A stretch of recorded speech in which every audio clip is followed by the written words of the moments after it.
O experimento russo do sono. O relato a seguir é atribuído a arquivos supostamente produzidos durante o governo de Joseph Stalin, na antiga União Soviética, no período imediatamente posterior à Segunda Guerra Mundial.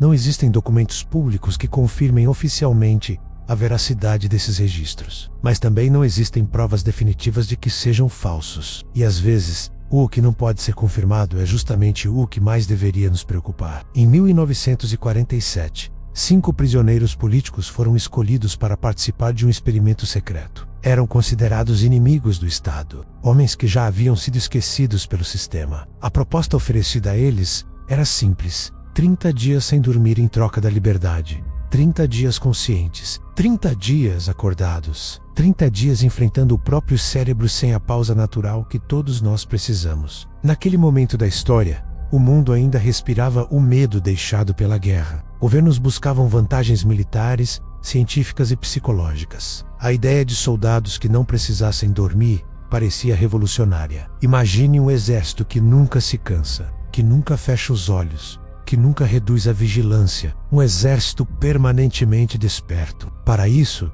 cientistas desenvolveram um gás estimulante experimental. Não era apenas cafeína concentrada, era um composto químico projetado para manter o sistema nervoso central em estado constante de alerta. A promessa era impedir o desligamento natural do cérebro. O sono deixaria de ser necessário. Os 5 homens foram colocados dentro de uma câmara selada hermeticamente. O ambiente era amplo o suficiente para que se movimentassem, mas não confortável. Havia colchões finos no chão, livros antigos, água encanada, rações secas e um banheiro improvisado. Microfones foram instalados para monitoramento constante. Não havia câmeras internas ativas, oficialmente por limitações técnicas. No primeiro dia, nada fora do comum aconteceu. Eles conversavam entre si. Alguns demonstravam nervosismo, outros pareciam confiantes. Falavam sobre o que fariam quando estivessem livres. Falavam sobre família, sobre vingança, sobre esperança. No segundo dia, ainda estavam estáveis, um pouco mais inquietos, mais lúcidos. Riam com facilidade exagerada. O gás já estava ativo no sistema de ventilação, circulando continuamente em doses controladas. No terceiro dia, algo começou a mudar. As conversas passaram a ser sussurradas. Eles se aproximavam dos microfones como se quisessem dizer algo que não podia ser ouvido pelos outros companheiros. A paranoia começou a surgir de maneira sutil. Pequenas acusações, desconfianças, olhares prolongados. No quarto dia, as discussões se tornaram mais intensas. Um deles insistia que estava sendo observado além dos microfones. Dizia que havia algo no ar além do gás, algo invisível, algo que se movia quando ninguém estava olhando diretamente. No quinto dia, um dos prisioneiros começou a gritar. Não foi um grito de dor, foi um grito contínuo, prolongado, como se estivesse tentando expulsar algo de dentro da própria mente. Ele gritou por horas. A gravação registrou o som se tornando rouco, falho, até que sua voz simplesmente deixou de existir. As cordas vocais haviam sido destruídas pelo esforço extremo. Depois disso, os outros 4 se afastaram dele. Não tentaram ajudá-lo. Não demonstraram compaixão. Era como se algo estivesse se fragmentando entre eles. Nos dias seguintes, começaram a rasgar as páginas dos livros disponíveis. Rasgavam com precisão quase metódica. Misturavam as páginas com fezes e colavam sobre as janelas de vidro da câmara, bloqueando completamente a visão externa. Em pouco tempo, os pesquisadores perderam qualquer contato visual com o interior. Restava apenas o áudio, e o áudio era perturbador. Sussurros constantes, murmúrios incompreensíveis, sons que pareciam conversas direcionadas a alguém que não estava ali. Passos circulares repetitivos, como se estivessem andando em padrões específicos, às vezes silêncio absoluto por minutos. Depois, risadas curtas e secas. No 8º dia, os registros apontam que eles começaram a discutir sobre o próprio sono. Um deles afirmou que estava sonhando mesmo estando acordado. Outro disse que conseguia ouvir pensamentos que não eram seus. No 9º dia, houve registro de choro. Um choro baixo, infantil, vindo de um dos homens adultos. No 10º dia, silêncio total. Nenhum som, nenhuma respiração audível. Os pesquisadores aguardaram horas, depois um dia inteiro, depois 2 dias completos sem qualquer ruído. Temendo que todos estivessem mortos, decidiram usar o sistema de comunicação interno. Anunciaram que abririam a câmara para testes. Disseram que qualquer um que se aproximasse da porta e seguisse instruções seria libertado imediatamente. Após alguns segundos, uma voz respondeu, fraca, arrastada, mas lúcida: não queremos mais ser libertados. A frase foi repetida lentamente, como se fosse uma decisão coletiva. No 15º dia, houve falha no sistema de ventilação. A equipe foi obrigada a abrir a câmara. Soldados armados acompanharam o procedimento. O que encontraram dentro jamais foi formalmente documentado em registros públicos. Um dos prisioneiros estava morto. O corpo apresentava mutilações severas. Partes de tecido haviam sido removidas cirurgicamente ou arrancadas. Havia marcas de dentes humanos. Sangue seco espalhado pelo chão. Os outros 4 estavam vivos, extremamente magros, olhos dilatados e cor da pele pálida. Feridas abertas pelo próprio corpo, músculos expostos em algumas áreas, como se tivessem escavado a própria carne. E o mais perturbador, não demonstravam qualquer sinal de exaustão. Quando os soldados entraram, os prisioneiros entraram em pânico. Não por medo de violência, mas por medo de que o gás fosse desligado. Imploravam para que a ventilação não fosse interrompida.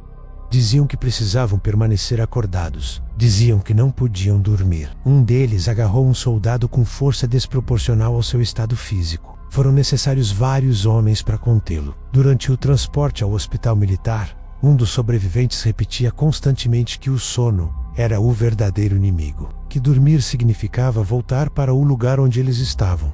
No hospital, os médicos tentaram administrar sedativos. A resistência parecia anormal. Doses que derrubariam qualquer pessoa adulta não surtiram efeito imediato. Um dos pacientes abriu o próprio abdômen com as mãos, removendo partes de tecido já danificado, e permaneceu consciente durante o processo. Não gritava, apenas respirava de maneira acelerada e sorria ocasionalmente. Os exames cardíacos mostravam batimentos acelerados, além do limite humano seguro. Ainda assim, o coração continuava funcionando. Em um raro momento de contenção, um dos sobreviventes foi finalmente sedado o suficiente para realizar um eletroencefalograma. O resultado indicava atividade cerebral extrema, seguida por quedas abruptas quase planas, como se o cérebro estivesse entrando em microsegundos de sono profundo e despertando violentamente logo em seguida. Era como se o corpo estivesse tentando desligar, e algo impedisse. Um oficial interrogou um dos homens ainda conscientes. Perguntou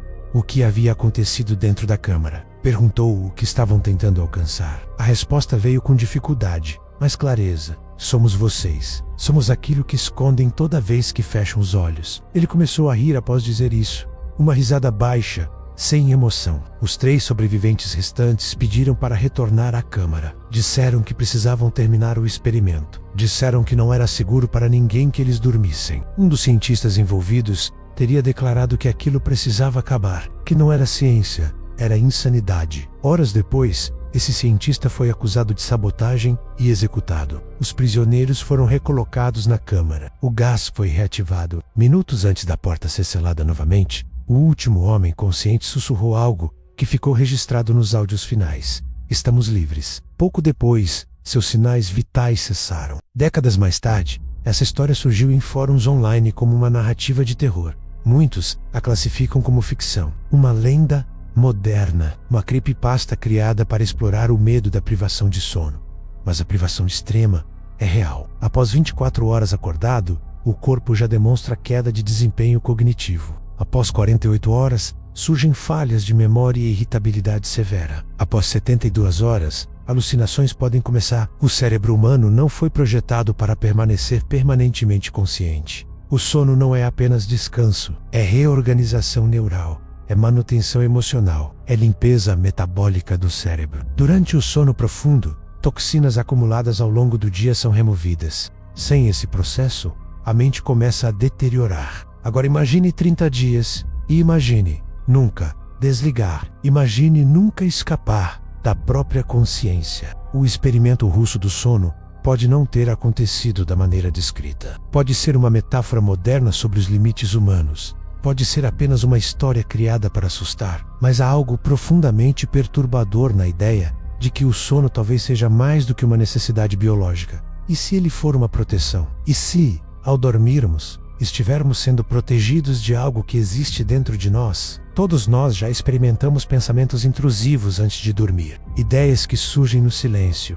memórias que voltam, medos que crescem no escuro. Agora imagine esses pensamentos sem interrupção por dias, sem pausa, sem reset. Talvez aqueles homens não tenham enlouquecido por causa do gás. Talvez o gás apenas tenha removido o último mecanismo de defesa. Talvez o verdadeiro experimento não fosse sobre resistência física, mas sobre o que resta quando a mente é forçada a encarar a si mesma sem descanso. E quando você for dormir hoje, quando sua respiração desacelerar e seus pensamentos começarem a se dissolver, lembre-se de uma coisa: seu cérebro precisa desligar.